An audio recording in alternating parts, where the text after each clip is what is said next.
வணக்கம். இன்றைக்கி நாம் என்ன வீடியோ பார்க்க போகிறோம்னு பார்த்தீங்கன்னா, ஈஸியான ஒரு முட்டை ஆம்லேட் எப்படி போடுறது அப்படின்றது தான் நாம் இன்றைக்கி பார்க்க போகிறோம். இது ரொம்ப பேச்சுலர்ஸ்க்கும் ரொம்ப ஈஸியாக இருக்கும். உடனே செஞ்சு சாப்பிட்ணும் அப்படின்னு நினச்சிங்கன்னா இந்த மெத்தட் வந்து ரொம்ப ஈஸியாக இருக்கும். தோசைக்கல் வச்சுருக்கேன். அதில் இது மாதிரி கொஞ்சம் எண்ணெயை ஊற்றிடலாம்.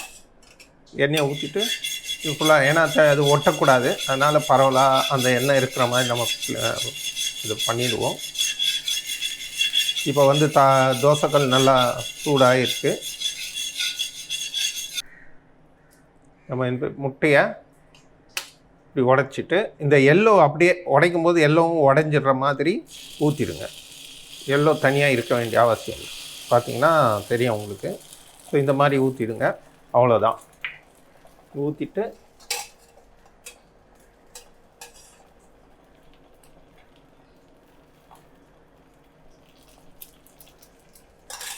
இப்படி எண்ணெய் பரவலாக இருக்கிற மாதிரி போட்டுருங்க. இப்போ அந்த எல்லோ கருவில் பார்த்தீங்க, இப்போ அந்த மஞ்சள் கரு இருக்கு இல்லையா, அதில் வந்து நல்லா மிளகாத்தூள் நல்லா படுற மாதிரி ஜஸ்ட் வெறும் மிளகாத்தூள் மட்டுமே போட்டுட்டோம்.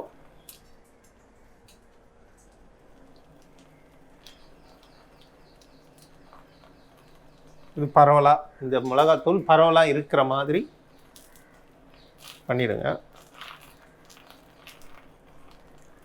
அவ்வளோதான். இது ரொம்ப முக்கியம். இதை பண்ணிவிட்டு அதன் பிறகு தேவையான அளவுக்கு வந்து உப்பு, அப்படி பார்த்தீங்கன்னா உப்பு இருக்குது, தேவையான அளவு மட்டும் உப்பு போட்டு ஜஸ்ட் கொஞ்சம் நேரம் விட்டுருங்க. அதன் பிறகு இப்போ இது பார்த்தீங்கன்னா எல்லோ நல்லா ஃப்ரீஸ் ஆகிருக்கு, நல்லா வெந்திருக்கு. ஸோ இப்போ பார்த்தீங்கன்னா இதுவாக இருக்குது பாருங்கள். அப்படியே திருப்பி போட்டுருங்க. அவ்வளோதான். இது பெருசாக அடித்து கலக்கணும் அது மாதிரி எதுவும் தேவையில்லை. ஜஸ்ட்டு நமக்கு உடைக்கும் போதே அந்த மஞ்சளும் சேர்ந்து உடையிற மாதிரி உடைச்சிட்டு ஜஸ்ட் இந்த மாதிரி போட்டுருங்க. இப்போ அந்த மிளகாத்தூள்லாம் நல்லா வேகிற மாதிரி இந்த திருப்பி போட்டிங்கன்னா அந்த மிளகாத்தூள் நல்லா வெந்துடும்.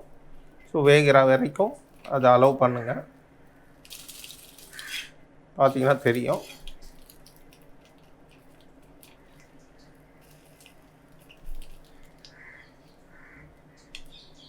அவ்வளோதான். இப்போ பார்த்தீங்கன்னா ஒரு முட்டை ஆம்லேட் வந்து ரெடி ஆகிடுச்சு. நம்ம அடிக்கலை, எதுவுமே பண்ணலை. உடைக்கும் போதே அந்த எல்லோவும் உடஞ்சி ஊற்றுன மாதிரி பண்ணிட்டிங்கன்னா அதுவே பரவலாக ஆகிடும்.